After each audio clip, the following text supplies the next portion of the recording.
Hello दोस्तों, welcome back Unacademy. और आपको पता ही है राजस्थान में संगणक भर्ती आ चुकी है, आपके पास नोटिफिकेशन आ चुका है, आपके पास एक खुशखबरी आ चुकी है।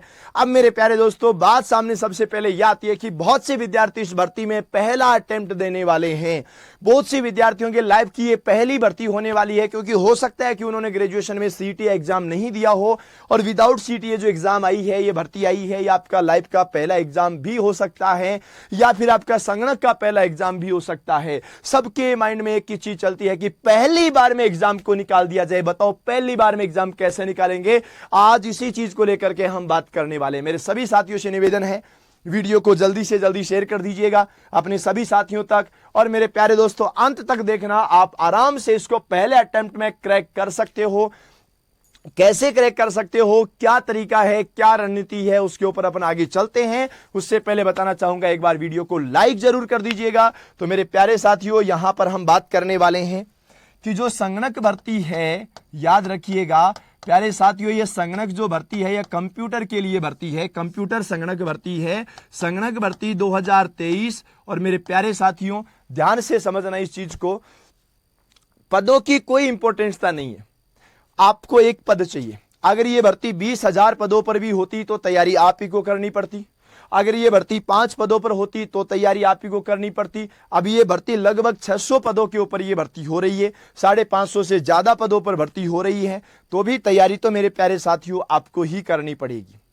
अब यहां पर हम बात करते हैं जो 583 पदों पर जो भर्ती होने वाली है, इसमें जो आपको सबसे पहले यह जानना जरूरी है कि पेपर कितने नंबर का होगा।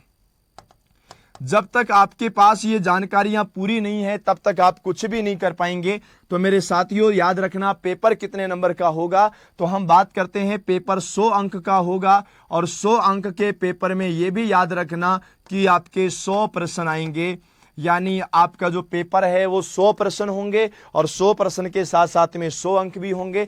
एक बात याद रखना, पेपर में नेगेटिव मार्किंग है तो इसका कट ऑफ उतना नहीं जाएगा।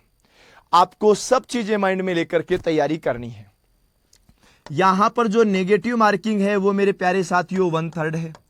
हमेशा एक बात को माइंड में क्लियर रखना कि कभी भी आप कोई भी भर्ती परीक्षा की तैयारी कर रहे हो तो हमेशा 100% की तैयारी न करके आप उसको 85% तक की तैयारी कीजिए। आप उस 15% को छोड़ दीजिए जो आपको सबसे हार्ड लगता है। अगर आपको लगता है कि आप कर लेंगे तो आप जरूर कर सकते हैं, लेकिन जैसे मैं आपको एग्जाम्पल के तौर पर बताता हूं कि जिसका कॉमर्स वाला विद्यार्थी होता है उसकी मैथमेटिक्स कमजोर होती है, वो पिछले 10 साल में ही मैथ नहीं सीख पाया, तो आज अब वो 3 महीने की तैयारी में मैथ कैसे सीख पाएगा। इसी चीज को आपको विशेष रूप से ध्यान रखना है। वहां पर मैं मानता हूं कि जितने क्वेश्चन अगर वो कर सकता है, मान लीजिए 10 क्वेश्चन आते हैं, वो 1 कर पाएगा, 2 कर पाएगा, 3 कर पाएगा, कितने क्वेश्चन वो कर लेता है वो उसके लिए बेनिफिट है। अदरवाइज उसको उसके ऊपर टाइम नहीं देना चाहिए। तो यही बात हम यहां पर करने वाले हैं। यहां पर आपका जो पोर्शन है, आपका जो सिलेबस है, वो 2 भागों में डिवाइड कर रखा है। 2 भागों की अगर बात करें तो जो भाग पहला है वहां पर आएंगे 30 प्रश्न और जो आपका भाग दूसरा है वहां पर आएंगे 70 प्रश्न।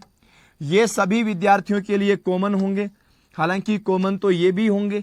ये जो 30 प्रश्न होंगे ना, इसमें मेरे प्यारे साथियों आपका राजस्थान का आर्ट एंड कल्चर मान लीजिए, राजस्थान का आर्ट एंड कल्चर हो गया, राजस्थान की ज्योग्राफी हो गई और राजस्थान की हिस्ट्री हो गई। ठीक है, राजस्थान की हिस्ट्री है, आर्ट एंड कल्चर है, ज्योग्राफी है। साथ ही साथ मेरे प्यारे साथियों यहां पर करंट अफेयर भी होगा। पर याद रखना करंट अफेयर कौन सा होगा, आपका करंट अफेयर होगा वो जो साइंस एंड टेक्नोलॉजी का होगा, जो साइंस एंड टेक का होगा, वो वाला करंट अफेयर आपका यहां पर होने वाला है। यहां से 30 प्रश्न है। अब एक चीज मैं आपको भी क्लियर कर देता हूं कि ये क्लासिफाइड नहीं है कि किससे कितने प्रश्न आने हैं, ये कोई क्लासिफाइड नहीं है। बस ये आप ही को याद रखना कि 3 सब्जेक्ट है और 3 सब्जेक्ट से आपके क्वेश्चन आने हैं। इसके अलावा कहीं पर भी ऐसा नहीं लिखा कि आपके आर्ट एंड कल्चर से कितना आएगा, ज्योग्राफी से कितना आएगा, हिस्ट्री से कितना आएगा और करंट अफेयर से कितना आएगा। बात यह है कि इसको पढ़ना कैसे है, कितना पढ़ना है कि पहली बार में आपका एग्जाम निकल जाए। जैसा कि आपके अपने इस वीडियो का जो टाइटल था वो भी यही था कि पहले ही अटेम्प्ट में आप एग्जाम कैसे निकालते हैं, वो वाला आपको देखना है। आप इन तीनों में एक चीज याद रखिएगा मेरे प्यारे साथियों, ये तीन जो आपके सब्जेक्ट हैं आर्ट एंड कल्चर, ज्योग्राफी और हिस्ट्री, इसमें आपको एक ही काम करना है कि पिछले 10 साल के पेपर याद रखिएगा मेरे प्यारे प्यारे साथियों। पिछले 10 साल के जो पेपर हैं वो पिछले 10 साल के पेपर आप निकाल दीजिए। आप टॉपिक वाइज निकाल दीजिए, बाद में सब्जेक्ट वाइज पूरा व्याख्यात्मक हल। आपको अदर कोई चीजें नहीं पढ़नी, केवल और केवल ये पेपर्स को पढ़ लीजिए। क्योंकि मेरे प्यारे दोस्तों, जो आपकी भर्ती होने वाली है ना, वो भर्ती तो सेकंड पार्ट के आधार पर होने वाली है। आपके स्टैटिस्टिक्स है या नहीं है, आपके मैथमेटिक्स है या नहीं है, आपके इकोनॉमिक्स है या नहीं है, उसके आधार पर भर्ती होगी। ये सबके लिए कॉमन वाला है। तो मेरे प्यारे दोस्तों, आपको पुराने पिछले 10 साल के जितने भी पेपर हुए हैं, पिछले 10 साल में चाहे वो अधीनस्थ बोर्ड ने पेपर लिया हो या फिर आपका आरपीएससी ने अगर कोई पेपर लिया है, ये आप पूरा का पूरा क्लियर कर लीजिए। आपके आराम से यहां से बहुत अच्छा स्कोर बन करके निकलेगा। अगर आप, अब देखिएगा, आपके पास अभी समय कम है, बहुत ही कम समय है, और बहुत ही कम समय में आप क्या करने वाले हैं मेरे प्यारे दोस्तों कि आप पूरा आर्ट एंड कल्चर नहीं पढ़ पाओगे, ज्योग्राफी नहीं पढ़ पाओगे, हिस्ट्री नहीं पढ़ पाओगे। सीधा सा आप पुराने पेपर्स के क्वेश्चन लगा लीजिए। अब बात आती है इधर वाले में, अगर आपके मैथमेटिक्स सब्जेक्ट है तो आप फॉर्म अप्लाई कर सकते हैं। अगर आपके इकोनॉमिक सब्जेक्ट है तो आप फॉर्म अप्लाई कर सकते हैं। स्टैटिस्टिक्स है तो आप अप्लाई कर सकते हैं। आपको कंप्यूटर में RSCIT चाहिए ही चाहिए, यानी कंप्यूटर आपको आना चाहिए। ये है मेरे प्यारे साथियों, अगर आपका सिलेबस इन तीन में से डेफिनेट एक तो आपका सब्जेक्ट होगा। ये ध्यान से समझना मैं क्या कह रहा हूं, तीन में से डेफिनेट एक तो आपका सब्जेक्ट होगा। हो सकता है कि आपका सब्जेक्ट मैथमेटिक्स हो सकता है इकोनॉमिक्स हो सकता है स्टैटिस्टिक्स हो, पर इतना क्लियर है कि तीन में से आपका एक तो सब्जेक्ट होगा ही होगा। बिना एक सब्जेक्ट के आप कुछ नहीं कर पाएंगे। अब बात यहां करते हैं मैथमेटिक्स की।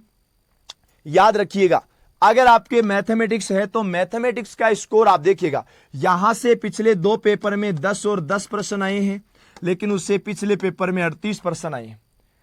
यहां डिवाइडेशन नहीं है कि आपको कितने क्वेश्चन किसमें से आएंगे, कोई डिवाइडेशन नहीं है।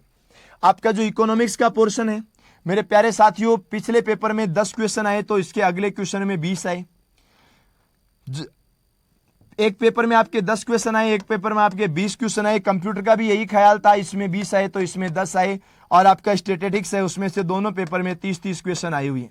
आप वेटेज को ध्यान में रख करके सीधा सा एक ही तरीका लगाऊंगा, जो करना है जी जान आप इसी में लगा दीजिए। इधर मैंने कहा पिछले 10 साल के पेपर देख लीजिए, इधर तो आपके पिछले 10 साल के पेपर निकलेंगे भी नहीं। आपका जो मैथमेटिक्स का पोर्शन है ये मेरे प्यारे साथियों, मैं आपको पूरा का पूरा यूट्यूब के ऊपर सॉल्यूशन करवा दूंगा। लेकिन सबसे बड़ी चीज मेरे साथियों ये है आपके सामने कि इन 4 में से आपका सब्जेक्ट तो एक ही है, 3 सब्जेक्ट का आप क्या करेंगे। ये 3 सब्जेक्ट की समस्या आपके साथ नहीं है, सबके साथ आएगी। जिसका स्टैटिस्टिक्स है उसके बचे हुए 3 नहीं है, इकोनॉमिक्स है उसके बचे हुए 3 नहीं है, मैथ्स है उसके बचे हुए 3 नहीं है। तो मेरे प्यारे दोस्तों, जितनी जबरदस्त तैयारी हो उतनी तैयारी में लग जाइएगा। पूरा का पूरा सिलेबस कवर करना है, साथ ही साथ में पुराने पेपर्स में आए हुए क्वेश्चंस कवर करने हैं। मैथमेटिक्स की बात करें तो मैथमेटिक्स के तो बहुत से एग्जाम है जिसमें क्वेश्चन मिल जाएंगे। इकोनॉमिक्स की बात करें तो RS भर्ती परीक्षाओं में आए हुए हैं। साथ ही साथ मेरे प्यारे दोस्तों, 2nd ग्रेड और 1st ग्रेड और 3rd ग्रेड में भी आए हुए हैं। स्टैटिस्टिक्स की बात करें तो स्टैटिस्टिक्स के भी आपको पुराने क्वेश्चंस निकालने हैं, वैसे ही आपके कंप्यूटर के क्वेश्चंस हैं।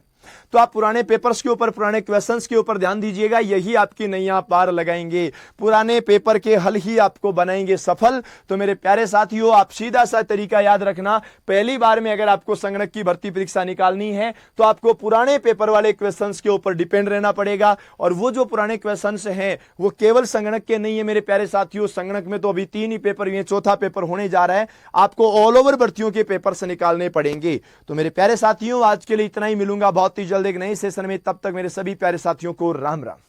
Thank you.